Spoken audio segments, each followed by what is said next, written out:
भाइयों प्रणाम। मैं डॉक्टर चंद्रभान सिंह, अयोध्या वासी। भाइयों, हमारे काफी भाई बुजुर्ग हो चले, जैसे मैं भी बुजुर्ग हो गया हूं। अपने मन की कथा व्यथा आपके सामने रख रहा हूं और मैं अपने बुजुर्ग भाइयों से और बहनों से हाथ मिलाना चाहता हूं, हाथ, जिससे हम लोग एक दूसरे के सुख दुख को बांट सके। तो भाइयों, आज मैं बैठे बैठे सोचा कि अपने बुजुर्ग भाइयों के लिए, अपनी बुजुर्ग बहनों के लिए, माताओं के लिए ऐसा वीडियो बनाया जाए कि जिससे इनके अंदर, मन के अंदर उत्साह बढ़े। क्यों? क्योंकि हम बूढ़े हो गए हैं, तमाम प्रकार की परेशानियों से जूझ रहे हैं। पीछे भी कुछ काम हम लोगों ने किया, सक्सेस नहीं हुए। कभी सक्सेस हुए तो कभी बुरी तरह हार गए। तो वो हम लोगों के मन के अंदर पिंच करती हैं ना। जीवन भर अच्छा बनने की कोशिश की, अच्छा बनाने की कोशिश की, लेकिन जब आज बुजुर्गी में बैठते हैं तो कभी कभी ये फील होने लगता कि अरे यार, सब बेकार गया।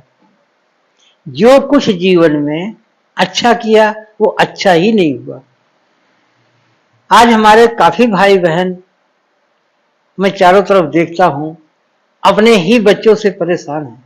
जिन बच्चों के लिए इतना दिन रात एक किया, उनको पढ़ाया लिखाया, पाला पोसा, बड़ा किया, आज वो अच्छी अच्छी जगह पर सर्विस कर रहे हैं, अच्छी अच्छी बहुएं हैं घर में, लेकिन हम लोगों का मान सम्मान नहीं कर रही हैं। काफी हमारे बुजुर्ग भाई बहन बहुत परेशान हैं। तो इन परेशानियों को कैसे दूर किया जाए, इन्हीं बातों को मैं भी सोचता रहता हूं कि किस तरह से हम लोग बुजुर्गी में कैसे मुकाबला करें, कैसे फेस करें।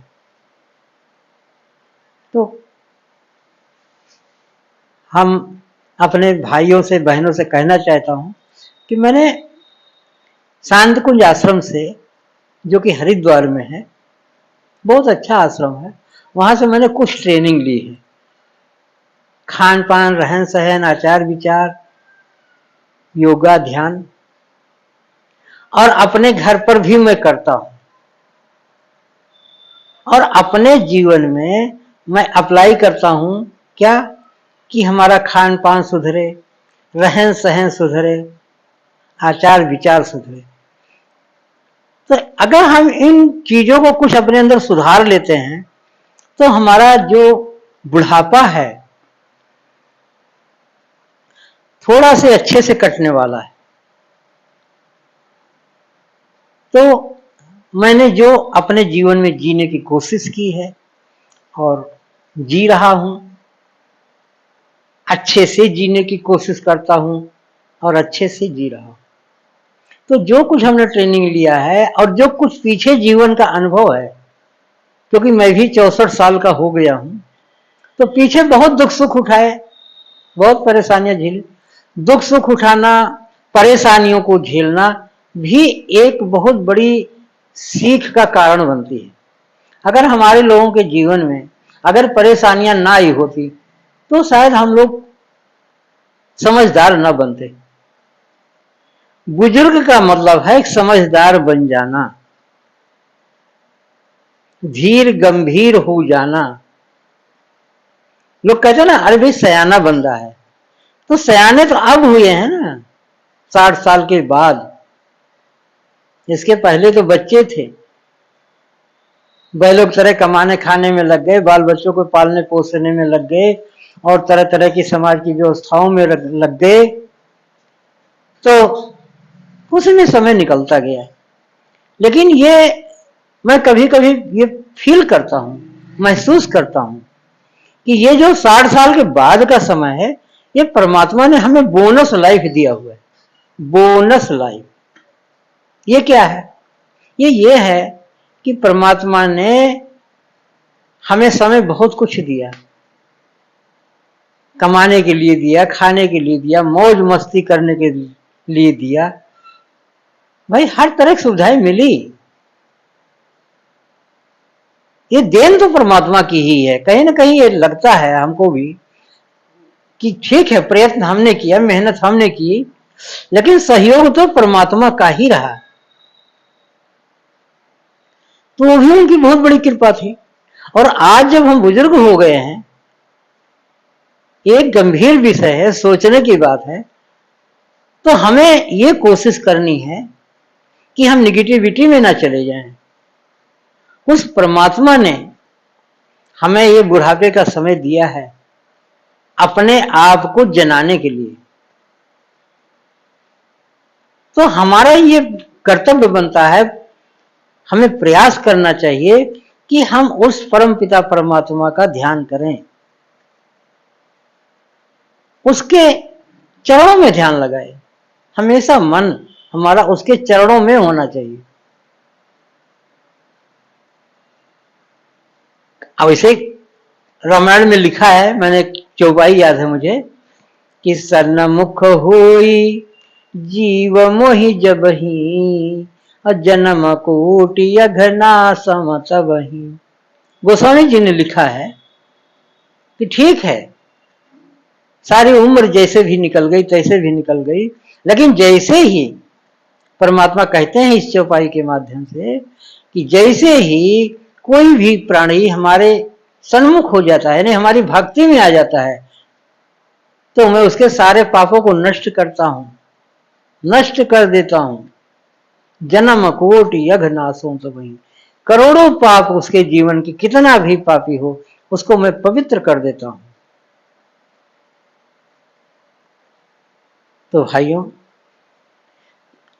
जिसे हम लोगों ने कहानियों में सुना है, बड़े बड़े पापी जब परमात्मा के शरण में चले गए तो परमात्मा ने उसका उद्धार किया। चाहे महाभारत उठा के देखें, चाहे हम रामायण उठा के देखें, चाहे और भी धर्म ग्रंथों में कहानियां लिखी हुई हैं, चाहे श्रीमद् भागवत कथा हम सुनते हैं, उसमें भी ऐसी ही बातों का वर्णन किया गया है। तो भाइयों और बहनों, मैं ये चाहता हूं कि हम लोगों को सत्संग जरूर कोशिश करना चाहिए, सत्संग ज्वाइन करनी चाहिए। अगर सत्संग हम आने जाने लगते हैं तो हमने देखा काफी लोगों का मन जो है पवित्र हो जाता है, उनका खान पान, रहन सहन, आचार विचार सब बदल जाता है। तो कोशिश ये रहे कि हमेशा हम लोग सत्संग में जाएं, साधु संग में जाएं। हाँ, ये नहीं भाई, तरह तरह के लोग हैं, जो दुनिया है, बड़े बड़े साधु पकड़े जा रहे हैं, व्यभिचार में पकड़े जा रहे हैं, और धन संचय में पकड़े जा रहे हैं, और वो अलग मैटर है। अब हम कहें भाई चारों तरफ तो भ्रष्टाचार है, हमको खुद सोचना चाहिए और अच्छे संत के शरण में जाओ।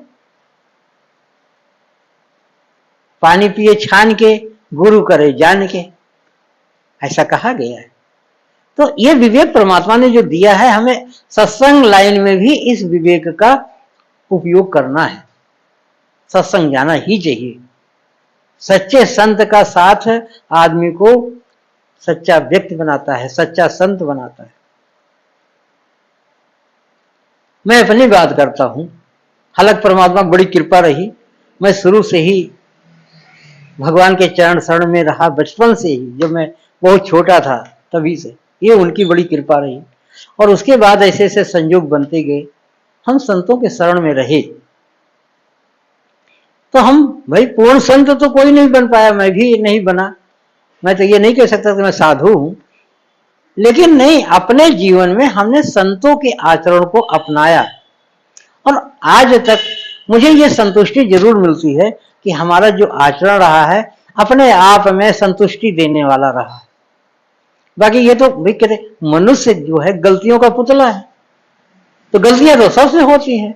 तो गलती हो गई है, उसका ये मतलब नहीं है कि हम उसी में पड़े रहें।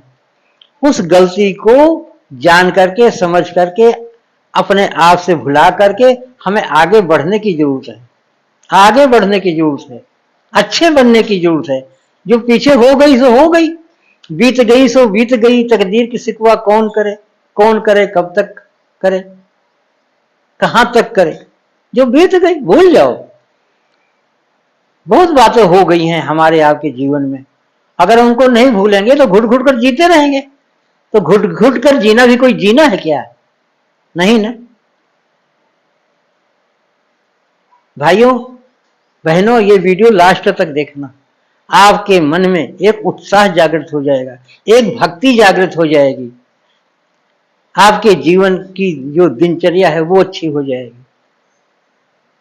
और ये करना किसी को नहीं है, ये आपको ही करना पड़ेगा। और आप वीडियो देख रहे हैं तो निश्चित ही आप ये अच्छे आचरण में, धर्म आचरण में आपका ध्यान लगने लग जाएगा। तो भाइयों, ये आपसे गुजारिश है, बहनों आपसे गुजारिश है कि आप चाहे जिस धर्म के हों, चाहे हिंदू हैं, चाहे मुसलमान हैं, चाहे क्रिश्चियन हैं, चाहे सिख हैं, कोई भी, सत्संग में जरूर जाना शुरू करो। अच्छी बातों को हमेशा ग्रहण करते रहो और हमेशा अपने अंदर पॉजिटिविटी लाने की कोशिश करो। निरुत्साहित मत बनो, कोई बात नहीं, बुढ़ापा आ गया है लेकिन अभी भी हम जिस लायक हैं बहुत हैं। और जब परमात्मा का हम ध्यान करेंगे, उनके चरणों में ध्यान रखेंगे, उनकी सेवा करने की कोशिश करेंगे, तो हमारे अंदर एक पॉजिटिविटी आ जाएगी। वो परमात्मा हमारे अंग संग है, ये महसूस होने लगेगा। हमेशा ये महसूस करो कि हम अकेले नहीं हैं, हम अकेले नहीं। सीताराम सीताराम सीताराम कहिए, जाहि विधि रखे राम ताहि विधि रहिए, जाहि विधि रखे राम ताहि विधि रहिए। सीताराम सीताराम सीताराम कहिए। भगवान का भजन करते रहो और उसको अपने साथ महसूस करो। हर पल सोते जागते, उठते बैठते, खाते पीते, उस परम पिता को अपने साथ महसूस करो। देखना एक दिन आपका तन और मन में, दोनों में ईश्वर की शक्ति समा जाएगी। आप अपने को धैर्यवान, बलवान महसूस करेंगे। आपका अकेलापन जो आप फील करते हैं, अकेलापन, वो दूर हो जाएगा। परमात्मा से ऊपर कोई है क्या? नहीं ना, आप अकेले नहीं। अपने खान पान को सही रखिए, खान पान सही रहेंगे, आपका शरीर ठीक रहेगा, मन मस्तिष्क ठीक रहेगा, भजन में भी मन लगेगा। अगर आपका शरीर स्वस्थ है तो आपका भजन में भी मन लगता है। इसलिए अपने शरीर को स्वस्थ बनाओ, भक्तिमय बनाओ, अच्छे आचरण में रहो। तो भाइयों और बहनों, मैं बार बार रिक्वेस्ट करता हूं कि बुढ़ापे में बहुत बड़ा फायदे करने वाली चीज एक और है, ये शरीर के लिए जो वो है एक्सरसाइज, हल्का फुल्का व्यायाम, हल्का फुल्की कसरत करते ही रहो। क्योंकि आए दिन मैं देखता हूं लोग तरह तरह की बीमारियों से ग्रसित हो रहे हैं, बड़ी शिकायत है। तो इसके लिए सुबह का आपको मॉर्निंग वॉक पर निकलना कंपलसरी। सुबह की सैर बहुत फायदेमंद है। Walking is a good exercise for the health. Walk करते रहो, ज्यादा से ज्यादा टहलते घूमते रहो। मॉर्निंग टाइम में टहलना बहुत फायदेमंद। और उसके पहले सुबह उठते ही 2 गिलास ताजा पानी पी लो, ताजा पानी पी लो, घूमते टहलते रहो। खाना ज्यादा खाने की जरूरत नहीं है, खाना उतना ही खाना है जो आसानी से पच जाए। खाना कम खाएं। हाँ, अगर अब उपलब्ध है तो फल फूल आप ज्यादा खाएं, फल फूल खाइए। तली भुनी चीजों का परित्याग कर दीजिए, कोई फायदा नहीं। हम लोगों की आंतें कमजोर हो गई हैं, पचा नहीं पाती हैं, और हम लोग खा खा करके नई नई बीमारियां पैदा कर रहे हैं। इसलिए फालतू खाने से परहेज करो, तली भुनी चीजें खाने से परहेज करो, हमेशा भूख से एक रोटी कम खाओ, खाना हमेशा सात्विक होना चाहिए, विचार आपका हमेशा सात्विक होना चाहिए। गंदगी भरा विचार आपको बुढ़ापे में नुकसान करेगा। अब तो सबको चलना है ऊपर, तो हमें क्या करना है? मन को पवित्र करना है, तन को पवित्र करना है, भक्तिमय जीवन जीना है। तो जब हम ऐसे अच्छे आचरण में रहेंगे, सात्विक आचरण में रहेंगे, मनसा वाचा कर्मणा सात्विक हो जाएंगे, तो परमात्मा हमसे बहुत खुश होगा। ठीक है ना? और जो पीछे जो भी कर्म हुए हैं, अच्छे हुए बुरे, वो भूल जाओ। आज से आप अच्छा आचरण करोगे तो आगे के लिए सब अच्छा ही अच्छा होगा। भाइयों, मैं शांत कुंज आश्रम आता जाता रहता हूँ। मैं गायत्री माता का उपासक हूँ। वैसे मैं अयोध्या वासी हूँ। भगवान श्री राम जी, हनुमान जी हमारे इष्ट हैं और मैं वहाँ भी बहुत आता जाता हूँ और भक्ति में विश्वास रखता हूँ। ये जीवन ही भक्ति के लिए मिला है, तो मैं भक्ति में विश्वास करता हूँ। इसलिए मैं आशा करता हूँ और आपको सलाह भी देता हूँ कि आप लोग भी अगर नहीं भक्ति में हैं तो आज से भक्ति से जुड़ जाइए। जिन भी देवता को आप मानते हैं, हनुमान जी को मानते हैं, दुर्गा जी को मानते हैं, श्री राम जी को मानते हैं, गायत्री माता, उनसे जुड़ जाइए, उनको अपने अंग संग समझिए। नदिया एक घाट बहुत तेरा, कहाँ कबीर सब मनई का फेरा। कोई बात नहीं, आप कोई भी आपके इष्ट हैं, आप उनसे जुड़े। और भी धर्मों की बात मैं कर रहा हूं, चाहे आप मुसलमान हैं, चाहे आप सिख हैं, चाहे आप क्रिश्चियन हैं, भक्ति में रहना सीख जाओ, भक्ति में रहने लग जाओ, तो आपका एक एक क्षण, एक एक पल पवित्र हो जाएगा। भाइयों, मुझे थोड़ा बहुत जो अनुभव है, मैं उसी के आधार पर और अपने अनुभव के आधार पर आपके सामने ये वीडियो प्रस्तुत कर रहा हूं। अगर आपको कोई चीज अच्छी ना लगे तो आप हमें कमेंट में लिखना कि ये चीज आपने गलत बोली है, यहां आपको सुधार करना, मैं सुधार करूंगा। अगर आपको अच्छी लगे तो भी आप लिखिए, कमेंट लिखिए। आप हमारे भाई हो, आप हमारे बहन हो, तो मैं चाहता हूं कि आप हमारा सपोर्ट करो। सपोर्ट कैसे करोगे? कमेंट लिख करके, नीचे कमेंट लिखो, कमेंट बॉक्स में जाके, हमें बड़ा अच्छा लगेगा। और आज से मैं विनती करता हूं कि आज से ही आप लोग, आज से ही थोड़ा सा जल लेकर के, हथेली में जल लेकर के उसको संकल्प कर लो कि आज से मैं फला परमात्मा से जुड़ रहा हूं। क्यों? परमात्मा तो एक है, भगवान तो एक है, लेकिन हम जिसको भी मानते हैं, दुर्गा जी को मानते हैं, हनुमान जी को मानते हैं, गणेश जी को मानते हैं, शंकर जी को मानते हैं, किसी को मानते हैं, उनकी भक्ति अपने अंदर लानी, उनकी भक्ति लानी। तो किसी को मानते हैं, वो परमात्मा एक है, आप उससे जुड़ जाओ और भक्ति में हमेशा लग जाओ। खाते पीते सोते बार बार उसी का ध्यान करो। वैसे मैं गायत्री माता को उपासक हूं। मैं कहूंगा हर आदमी को गायत्री मंत्र याद है, नहीं है तो आप मोबाइल में देख लो, गूगल पे सर्च कर लो। ओम भूर्भुवः स्वाहा तत्सवितुर्वरेण्यं भर्गो देवस्य धीमहि धियो यो नः प्रचोदयात्। ये गायत्री मंत्र है। अगर कोई मंत्र नहीं आता है, बस इसी मंत्र को दिन रात पढ़ते रहो, जपते रहो। अगर माला मिलती है तो एक माला रोज कर लो, 2 माला कर लो, 3 माला कर लो, नहीं मिलती तो मने मन जाप करते रहो, गायत्री मंत्र का जाप करते रहो, या आपका जो भी गुरु मंत्र हो उसका जाप करते रहो, लेकिन करते रहो और भक्ति में जीवन जीने की कोशिश करो। हमेशा सफाई में रहने की कोशिश करो। हमेशा अपने चारों तरफ साफ सफाई वाला वातावरण होना चाहिए। सफाई में रहो, तन की सफाई, मन की सफाई, अपने चारों तो तरफ जहां आप रहते हैं उस स्थान की सफाई।